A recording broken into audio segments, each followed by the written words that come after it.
ಒಂದೊಂದು ಸಲ ಜೀವನ ಹೇಗಿರುತ್ತೆ ಅಂದರೆ ಅದನ್ನು ಹೇಳುವಾಗ ಸಂತೋಷಕ್ಕಿಂತ ದುಃಖ ಜಾಸ್ತಿ ಆಗುತ್ತೆ. ಎಷ್ಟು ಸತ್ಯ ಭಕ್ತಿ ಇರೋರು ಇದ್ದಾರೆ ಬಾಬಾಗೆ. ಬಾಬಾ ಲೀಲೆ ಹೇಗಿರುತ್ತೆ ಅಂದರೆ ಹಣೆಬರಹದಲ್ಲಿ ಏನು ಇರಲ್ವೋ ಅದು ಕೂಡ ಸಾಯಿ ನಮ್ಮ ಖುಷಿಗೋಸ್ಕರ ಬರೀತಾರೆ. ಈ ಭಕ್ತರು ಏನಿದ್ದಾರೆ ಇವರ ಮದುವೆ ಎಂಥ ವ್ಯಕ್ತಿ ಜೊತೆ ಮಾಡಿದ್ದಾರೆ ಅಂದರೆ ಆ ವ್ಯಕ್ತಿ ಆಲ್ರೆಡಿ ಬೇರೆ ಹುಡುಗಿ ಜೊತೆ ಅಫೇರಲ್ಲಿ ಇರ್ತಾರೆ. ಇವರ ಹಸ್ಬೆಂಡ್ ಹೇಗೆ ಅಂದರೆ 2-3 ವರ್ಷ ಆದ ಕೂಡಲೇ ಹುಡುಗಿರನ್ನ ಚೇಂಜ್ ಮಾಡೋ ಮೈಂಡ್ಸೆಟ್ಟು. ಯಾಕಂದರೆ ಆ ವ್ಯಕ್ತಿಗೆ ಒಂದೇ ಹುಡುಗಿ ಜೊತೆ ಜಾಸ್ತಿ ದಿವಸ ಇರೋದಕ್ಕಾಗಲ್ಲ. ಬಟ್ ಆಫ್ಟರ್ ಮ್ಯಾರೇಜ್ ಅವರ ಹಸ್ಬೆಂಡ್ ಯಾರ ಜೊತೆ ಅಫೇರಲ್ಲಿ ಇದ್ದರೋ ಅವ್ರ ಜೊತೆ ತುಂಬ ವರ್ಷ ತನಕ ಇದೆಲ್ಲ ನಡೀತಾನೆ ಇರುತ್ತೆ. ಶುರುಲಿ ಈ ಡಿವೋಟಿಗೆ ಗೊತ್ತಾಗ್ತಿರಲಿಲ್ಲ. ಪ್ರಾಬ್ಲಮ್ ಏನಂದರೆ ಹಸ್ಬೆಂಡ್ ತುಂಬ ಟಾರ್ಚರ್ ಕೊಡ್ತಾ ಇರ್ತಾರೆ. ಆದರೆ ಸ್ವಲ್ಪ ಸಮಯ ಅವರ ಫ್ಯಾಮಿಲಿ ಜೊತೆ ಇದ್ದಂತೆ ಡಿವೋಟಿಗೆ ಎಲ್ಲ ಅರ್ಥ ಆಯ್ತಾ ಹೋಯಿತು. ಆ್ಯಂಡ್ ಅವರ ಫ್ಯಾಮಿಲಿಯವರು ಕೂಡ ತುಂಬ ಕೆಟ್ಟದಾಗಿ ನಡ್ಕೊಳ್ತಾ ಇದ್ದರು ಡಿವೋಟಿ ಜೊತೆ. ಹಸ್ಬೆಂಡು ಇವ್ರ ಜೊತೆ ಸ್ವಲ್ಪ ಸಮಯ ಕಳೆಯೋಕ್ಕೂ ಕೂಡ ಇಷ್ಟಪಡ್ತಾ ಇರಲಿಲ್ಲ.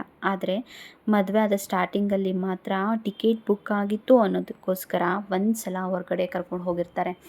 ಅದೂ ಔಟ್ಸೈಡ್ ಹೋದ್ರೂ ಯಾವುದೋ ಒಂದು ಹೋಟೆಲಲ್ಲಿ ರೂಮ್ ಮಾಡಿ ಆ ಹೋಟೆಲಲ್ಲೇ ದಿನ ಪೂರ್ತಿ ಕಳಿಬೇಕು ಅನ್ನೋ ರೀತಿ ಮಾಡಿರ್ತಾರೆ. 1 ದಿನ 2 ದಿನ ಕಳೆದ್ರೂ ಹೊರಗಡೆ ಎಲ್ಲೂ ಕರ್ಕೊಂಡು ಹೋಗಿರಲ್ಲ. ಸೊ ಡಿವೋಟಿ ಡಿಸೈಡ್ ಮಾಡ್ತಾರೆ, ನಾನು ರೂಮಲ್ಲೇ ಇರೋದಕ್ಕಿಂತ ಹೊರಗಡೆ ಹೋಗಿ ಸಿಟಿನಾದರೂ ನೋಡ್ಕೊಂಡು ಬರ್ಬೋದು ಅಂತೇಳಿ ಅವರು ಒಬ್ಬರೇ ಹೋಗಿ 2 ಡೇಸ್ ಸಿಟಿ ಫುಲ್ಲು ಸುತ್ತಾಡ್ಕೊಂಡು ಬರ್ತಾರೆ. ಮದುವೆ ಆದಮೇಲೆ ಇದುವರೆಗೂ ನೋಡಿರದೇ ಇರೋವಂತಹ ಕೆಟ್ಟ ಅನುಭವಗಳು ಡಿವೋಟಿಗೆ ಆಗ್ತಾ ಇರುತ್ತೆ. ಯಾಕಂದರೆ ಇವರನ್ನು ಅಷ್ಟು ಕೆಟ್ಟದಾಗಿ ನಡೆಸ್ಕೊತಾ ಇದ್ರು. ಬಾಬಾನ ಭಕ್ತಿ ಮಾಡೋದಕ್ಕೂ ಕೂಡ ಸ್ಟಾರ್ಟ್ ಮಾಡಿದರು. ಆ್ಯಂಡ್ ತುಂಬ ಮನಸ್ಸಿಂದ ಪೂಜೆ ಸ್ಟಾರ್ಟ್ ಮಾಡಿದ್ರು. ಮದುವೆ ಆದಮೇಲೆ ನಿಮ್ಮ ಕ್ಲೋಸ್ ಪರ್ಸನ್ ಏನಿರ್ತಾರೆ ಅವ್ರು ನಿಮ್ಮ ಜೊತೆ ಮರ್ಯಾದೆ ಕೊಟ್ಟಿಲ್ಲ ಅಂದರೆ ಪೂರ್ತಿ ರಿಲೇಟಿವ್ಸ್ ಏನಿರ್ತಾರೆ ಎಲ್ಲೂ ಕೂಡ ನಿಮಗೆ ಮರ್ಯಾದೆ ಸಿಗಲ್ಲ. ಇದು ಮ್ಯೂಚುವಲ್ ಅಂಡರ್ಸ್ಟ್ಯಾಂಡಿಂಗ್ ಆಗಿರಬೇಕು. ರೆಸ್ಪೆಕ್ಟ್ ಏನಿದೆ ಅದು ಇಬ್ಬರ ಕಡೆಯಿಂದ ಸಿಗಬೇಕು. ಇಲ್ಲ ಅಂದರೆ ಬಾಕಿ ಜನ ಏನಿದ್ದಾರೆ ಫ್ಯಾಮಿಲಿಯವರು ಅವ್ರು ನಿಮ್ಮನ್ನು ಕಡೆಗಣಿಸಿ ನೋಡ್ತಾರೆ. ಇವರ ಹಸ್ಬೆಂಡು ಸರಿ ಇಲ್ಲದೇ ಇರೋ ಕಾರಣ ಇವರ ಅತ್ತೆ ಮನೆ ಕಡೆಯಿಂದ ಅವರ ನಾದಿನಿ ಮನೆ ಕಡೆಯಿಂದ ತುಂಬ ಕಷ್ಟಗಳನ್ನ ಎದುರಿಸ್ತಾ ಇರ್ತಾರೆ. ಒಂದು ಪಾಯಿಂಟ್ ಆಫ್ ಟೈಮಲ್ಲಿ ಡಿವೋಟಿ ಬಾಬಾ ಅವರ ವ್ರತ ಮಾಡೋದಕ್ಕೆ ಸ್ಟಾರ್ಟ್ ಮಾಡಿದ್ರು. ಬಾಬಾ ಅವರ ತುಂಬ ಪೂಜೆಗಳನ್ನ ಮಾಡೋದಕ್ಕೆ ಸ್ಟಾರ್ಟ್ ಮಾಡಿದ್ರು. ಆ ಸಮಯದಲ್ಲಿ ಅವ್ರಿಗೆ ಏನಂದರೆ ಬಾಬಾ ಬಿಟ್ಟು ಇನ್ನೆಲ್ಲೂ ಖುಷಿ ಸಿಗ್ತಾ ಇರೋದಿಲ್ಲ. ಏನೇ ಇದ್ದರೂ ಅವ್ರ ಹತ್ರ ಹೇಳ್ಕೊಬೇಕು ಅನ್ನೋ ಮೈಂಡ್ಸೆಟ್ಟಲ್ಲೇ ಇರ್ತಾರೆ. ಆ ಸಮಯದಲ್ಲಿ ಅವರ ಹಸ್ಬೆಂಡು ಡೈಲಿ ಕುಡ್ಕೊಂಡು ಬಂದು ತುಂಬ ಹೊಡಿತಾ ಇರ್ತಾರೆ. ತುಂಬ ಕೆಟ್ಟ ಶಬ್ದಗಳಿಂದ ಮಾತಾಡ್ತಾ ಇರ್ತಾರೆ. ಹೀಗೆ ದಿನ ಪೂರ್ತಿ ಮುಗ್ದೋಗ್ತಾ ಇರುತ್ತೆ. ಹೀಗೆ ದಿನೇ ಕಳೀತಾ 3-4 ವರ್ಷ ಆದ್ರೂ ಕೂಡ ಹಸ್ಬೆಂಡು ಬದಲಾಗದೆ ಇರೋದನ್ನು ನೋಡಿ ಏನು ನಡೀತಾ ಇದೆಯೋ ಎಲ್ಲನೂ ಕೂಡ ಅವ್ರ ತಾಯಿ ಹತ್ರ ಹೇಳೋದಕ್ಕೆ ಸ್ಟಾರ್ಟ್ ಮಾಡ್ತಾರೆ. ಮೊದಲೇ ಡಿವೋಟಿಯ ಫಾದರ್ ಡೆತ್ ಆಗಿದ್ರಿಂದ ಸ್ವಲ್ಪ ದಿನ ಅಮ್ಮನ ಜೊತೆ ಇರಬೇಕು ಅಂತೇಳಿ ಹೋಗಿರ್ತಾರೆ. ಆ ಸಮಯದಲ್ಲಿ ಹಸ್ಬೆಂಡ್ ಬಗ್ಗೆ ಎಲ್ಲ ಹೇಳಿದ್ರೆ ಹಸ್ಬೆಂಡ್ ಕೂಡ ಹೇಳಿಬಿಟ್ಟು ಅಮ್ಮನ ಜೊತೆನೇ ಇರಬೇಕು ಅಂತೇಳಿ ಹೋಗಿರ್ತಾರೆ. ಆದರೆ ಹಸ್ಬೆಂಡು ರಿಟರ್ನ್ ಕರೆಸ್ಕೊಳ್ಳೋದಕ್ಕೆ ರೆಡಿ ಇರೋದಿಲ್ಲ. ಆಗ ಅವ್ರ ತಾಯಿ ಏನು ಮಾಡ್ತಾರೆ, ಎಲ್ಲನೂ ಅರ್ಥ ಮಾಡಿಸಿ ನಿಂದು ಮದುವೆ ಆಗಿಬಿಟ್ಟಿದೆ, ನೀನು ಅಲ್ಲೇ ಇರಬೇಕು, ಇನ್ನು ಏನಾದರೂ ನೀನು ಎಲ್ಲನೂ ಸಹಿಸ್ಕೊಂಡು ಎದುರಿಸ್ಕೊಂಡು ಅಲ್ಲೇ ಇರಬೇಕು, ನೀನು ಅಲ್ಲೇ ನಿನ್ನ ಜೀವನನ ಕಳಿಬೇಕು ಅಂತೇಳಿ ಅವರನ್ನು ರಿಟರ್ನ್ ಕಳಿಸ್ಬಿಡ್ತಾರೆ. ಮಗಳ ಲೈಫಲ್ಲಿ ಹಿಂಗೆಲ್ಲ ಆಗ್ತಿದೆ ಅನ್ನೋದನ್ನು ನೋಡ್ತಾ ಅವ್ರ ಅಮ್ಮನ ಡೆತ್ ಕೂಡ ಆಗೋಗುತ್ತೆ. ಡಿವೋಟಿ ಆ ಮದುವೆಯಿಂದ ಹೊರಗಡೆ ಬರೋಕ್ಕೂ ಆಗ್ತಿರಲ್ಲ, ತುಂಬ ಒದ್ದಾಡ್ತಾ ಇರ್ತಾರೆ. ಅವರ ಹಸ್ಬೆಂಡ್ ಟಾರ್ಚರ್ ಸಹಿಸ್ಕೊಂಡು ಅವ್ರ ಜೊತೆಗಿದ್ರೂ ಕೂಡ ಅವ್ರಿಗೆ ಹೊರಗಡೆ ಬರೋಕ್ಕಾಗ್ತಿರಲಿಲ್ಲ. ಡಿವೋಟಿಯ ಲೈಫು ಹೇಗಾಗಿತ್ತು ಅಂದರೆ ತುಂಬ ಸಮಯಗಳ ಟಾರ್ಚರು, ತುಂಬ ಸಮಯಗಳ ನೋವು, ತುಂಬ ಸಮಯಗಳ ದುಃಖ ಅನುಭವಿಸ್ತಾ ಇರ್ತಾರೆ. ಯಾರು ಸಾಯಿಯ ಆಶ್ರಯದಲ್ಲಿ ಮೊದಲನೇ ಸಲ ಹೋಗ್ತಾರೋ ಅವರು ತುಂಬ ಪ್ರೀತಿಯಿಂದ ಹೋಗ್ತಾರೆ. ಸಾಯಿ ಮತ್ತು ಡಿವೋಟಿ ಮಧ್ಯ ಡಿಸ್ಕಷನ್ಸ್ ಹೇಗಿರುತ್ತೆ ಅಂದರೆ ಒಂದು ಸಲ ಪ್ರೀತಿ ಇದ್ದರೆ ಇನ್ನೊಂದು ಸಲ ದುಃಖ ಇರುತ್ತೆ. ಪ್ರೀತಿ ದುಃಖ ನಾವು ಮನುಷ್ಯರಿಗೆ ಬೈಯೋ ಥರನೂ ಕೆಲವೊಂದು ಸಲ ಮಾತಾಡ್ತೀವಿ. ಎಲ್ಲ ನಡೆಯುತ್ತೆ ಸಾಯಿ ಜೊತೆ. ಆದರೆ ಮನುಷ್ಯ ಒಂದು ಪಾಯಿಂಟ್ ಆಫ್ ಟೈಮಲ್ಲಿ ಏನು ನಡೀತಿದೆಯೋ ಅದೇ ನನ್ನ ಲೈಫು ಅಂತ ಆಕ್ಸೆಪ್ಟ್ ಮಾಡೋಕ್ಕೂ ಕೂಡ ಯೋಚನೆ ಮಾಡೋದಿಲ್ಲ. ಇವರು ಹಾಗೆ ಇವ್ರ ಲೈಫಲ್ಲಿ ಏನು ನಡೀತಾ ಇದೆಯೋ ಅದೇ ಹೀಗೆ ಇರಬೇಕು ನಾನು ಅಂತೇಳ್ಬಿಟ್ಟು ಆಕ್ಸೆಪ್ಟ್ ಮಾಡಿಕೊಂಡು ಗಂಡನ ಜೊತೆ ಹೇಗಿದ್ದಾರೋ ಹಾಗೇ ಇರಬೇಕು ಅಂತೇಳಿ ಡಿಸೈಡ್ ಮಾಡ್ಕೊತಾರೆ. ಆಲ್ರೆಡಿ 9 ಇಯರ್ಸ್ ಆಗೋಗಿತ್ತು. ಇಷ್ಟು ವರ್ಷದಲ್ಲಿ ಯಾವತ್ತೂ ವೈಫ್ನ ಚೆನ್ನಾಗಿ ನೋಡ್ಕೊಂಡಿರೋದಿಲ್ಲ. ಆ್ಯಂಡ್ ಅವ್ರನ್ನ ಬೇರೆ ಮನೆ ಮಾಡಿ ಅಲ್ಲಿಟ್ಟಿರ್ತಾರೆ. ಹಸ್ಬೆಂಡ್ ಜೊತೆಗೆ ಅವರ ಊಟ ತಿಂಡಿ ಖರ್ಚು ಬಿಟ್ಟರೆ ಅವ್ರು ಬದುಕಿದಾರಾ ಅಥವಾ ರೂಮಲ್ಲಿ ಆರಾಮಾಗಿದ್ದಾರಾ, ಇಲ್ಲ ಅವ್ರು ನಿಜವಾಗ್ಲೂ ಬದುಕೇ ಇದ್ದಾರಾ ಅಂತಲೂ ನೋಡೋದಕ್ಕೂ ಸಹ ಅವ್ರು ಹೋಗ್ತಿರಲ್ಲ. ಅವ್ರಿಗಿದು ಯಾವುದೂ ಬೇಕಾಗೇ ಇರಲ್ಲ. ದಿನ ದಿನ ಕಳೀತಾ ಇದ್ದಂತೆ ಬಾಬಾ ಅವರ ಮನಸ್ಸಿಗೆ ಹೇಳೋಕ್ಕೆ ಶುರು ಮಾಡ್ತಾರೆ, ನೀನು ಮನೇಲೇ ಇದ್ದರೆ ಆಗಲ್ಲ, ಹೊರಗಡೆ ಹೋಗು ಅನ್ನೋ ಭಾವನೆನ ಅವ್ರ ಮನಸ್ಸಲ್ಲಿ ಹುಟ್ಸೋದಕ್ಕೆ ಸ್ಟಾರ್ಟ್ ಮಾಡ್ತಾರೆ. ಆಮೇಲೆ ನೀನು ಅಟ್ಲೀಸ್ಟ್ ವಾಕ್ ಆದರೂ ಮಾಡೋಕ್ಕೆ ಹೋಗು ಅನ್ನೋ ರೀತಿ ಅವರು ಅಲ್ಲಿರೋ ಜನಗಳ ಜೊತೆ ಮಾತಾಡೋದಕ್ಕೆ ಸ್ಟಾರ್ಟ್ ಮಾಡ್ತಾರೆ. ಒಂಥರ ಫ್ರೆಂಡ್ಶಿಪ್ ಬೆಳೆಯೋಕ್ಕೆ ಸ್ಟಾರ್ಟ್ ಆಗುತ್ತೆ.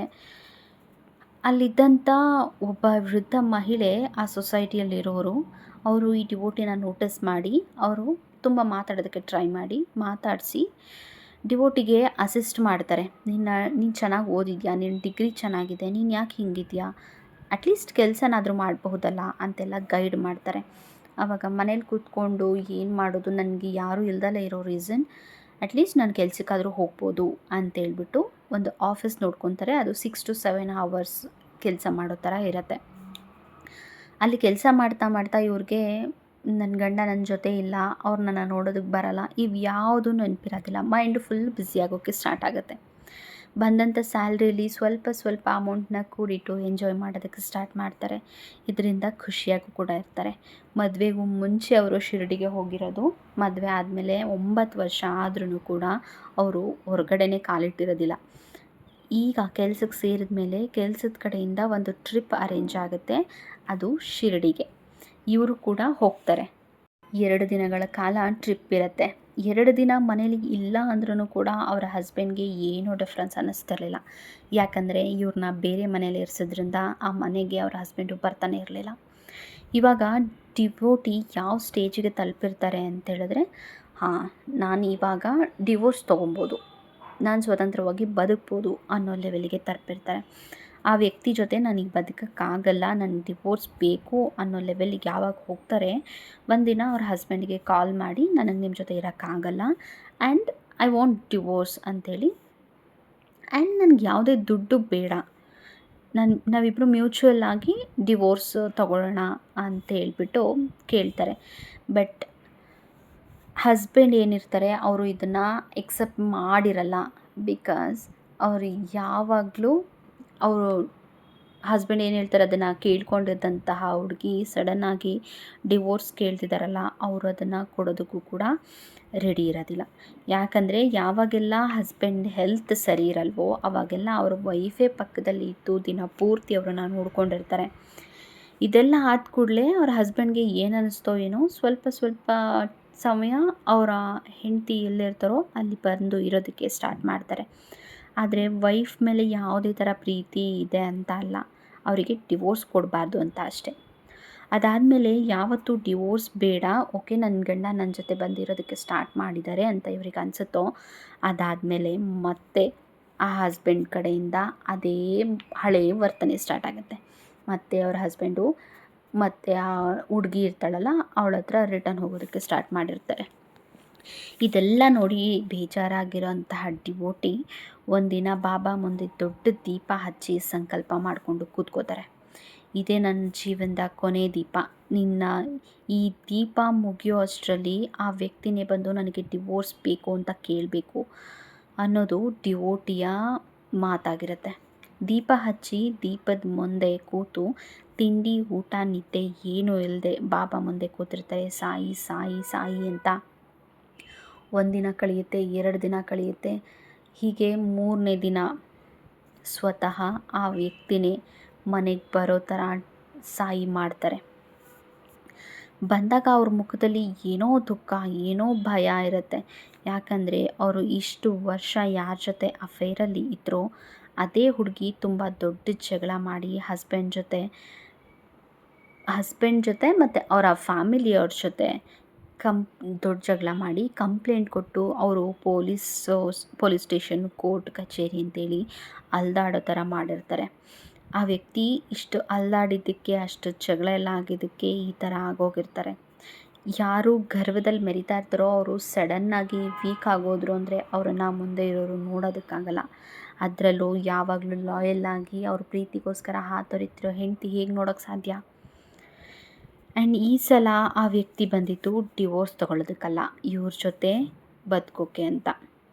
ಆ್ಯಂಡ್ ಇವರು ಡಿಸೈಡ್ ಆಗಿ ಹೋಗ್ಬಿಟ್ಟಿದ್ರು, ನನಗೆ ಈ ವ್ಯಕ್ತಿ ಜೊತೆ ಡಿವೋರ್ಸ್ ತಗೊಳ್ಳೇಬೇಕು, ನನಗಂತೂ ಇರೋಕ್ಕಾಗೋದಿಲ್ಲ ಅಂಥೇಳಿ ಅವರು ಗಟ್ಟಿಯಾದ ನಿರ್ಧಾರ ಮಾಡಿಬಿಟ್ಟಿದ್ರು. ಒಂದಿನ ಇದ್ದಕ್ಕಿದ್ದಂಗೆ ಅವರ ಹಸ್ಬೆಂಡ್ ಪ್ರಶ್ನೆ ಮಾಡೋದಕ್ಕೆ ಸ್ಟಾರ್ಟ್ ಮಾಡ್ತಾರೆ. ಇದೆಲ್ಲ ಯಾಕೆ ಬೇಕಿತ್ತು ಅಂತೆಲ್ಲ ಕೇಳೋದಕ್ಕೆ ಸ್ಟಾರ್ಟ್ ಮಾಡ್ತಾರೆ. ಆ್ಯಂಡ್ ಮೋರ್ ಓವರ್ ಅವರು ಒಂದು ಫೀಲಲ್ಲಿ ಮಾತು ಹೇಳ್ತಾರೆ, ನಾನು ಮದುವೆಗೂ ಮುಂಚೆನೇ ನಿಮ್ಮ ಅಣ್ಣನ ಹತ್ರ ನನಗೆ ಈ ಮದುವೆ ಇಷ್ಟ ಇಲ್ಲ ಅಂತ ಹೇಳಿದೆ. ಆ್ಯಂಡ್ ಅವರು ತುಂಬ ಸಲ ನಿನ್ನನ್ನು ಕೂಡ ಮೀಟ್ ಮಾಡೋದಕ್ಕೆ ಪ್ರಯತ್ನ ಮಾಡಿದ್ದೆ, ಆದರೆ ನೀನು ಸಿಗ್ತಾ ಇರಲಿಲ್ಲ ಅಂತ ಹೇಳಿದಾಗ ಡಿವೋಟಿಗೆ ತುಂಬಾ ಬೇಜಾರಾಗುತ್ತೆ.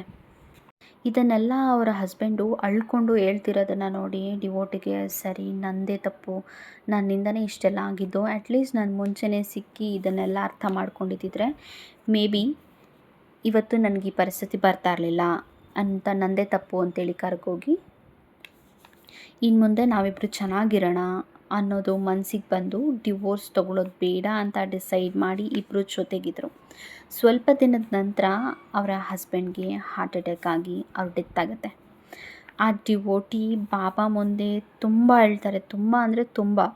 ನಾನು ಯಾವಾಗೆಲ್ಲ ಎಲ್ಲ ಮರೆತು ಮುಂದೆ ಜೀವನ ನಡೆಸಬೇಕು ಅಂತ ಅಂದ್ಕೊಂಡ್ರು ಏನಾದರೂ ಒಂದು ಆಗುತ್ತೆ, ಹಾಗಿದ್ರೆ ನೀನು ನನ್ನಿಂದ ಏನು ಎಕ್ಸ್ಪೆಕ್ಟ್ ಮಾಡ್ತಿದ್ಯಾ, ನಿನಗೆ ನನ್ನಿಂದ ಏನು ಬೇಕು ಅಂತ ಜೋರಾಗಿ ಅಳೋಕ್ಕೆ ಸ್ಟಾರ್ಟ್ ಮಾಡ್ತಾರೆ ಸಾಯಿ ಮುಂದೆ.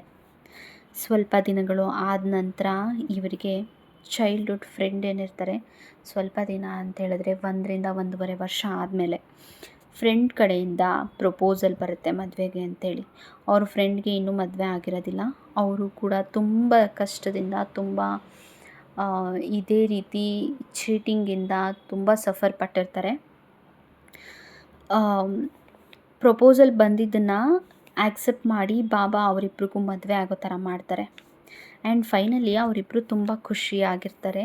ಆ್ಯಂಡ್ ಡಿವೋಟಿಗೆ ಒಳ್ಳೆ ಫ್ಯಾಮಿಲಿ ಸಿಕ್ಕಿರುತ್ತೆ, ಅವ್ರ ಮಕ್ಕಳಾಗತ್ತೆ, ಎಲ್ಲ ಖುಷಿಯಾಗಿರ್ತಾರೆ.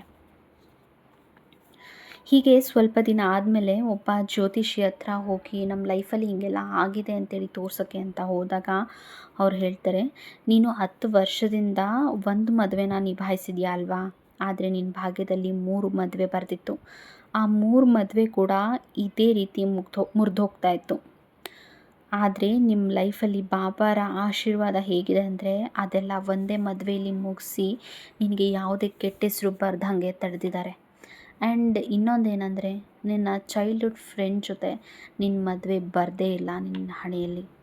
ನಿನ್ನ ಲೈಫಲ್ಲಿ ಅದನ್ನು ಕೂಡ ಬಾಬಾ ಮಾಡಿಸಿದ್ದಾರೆ.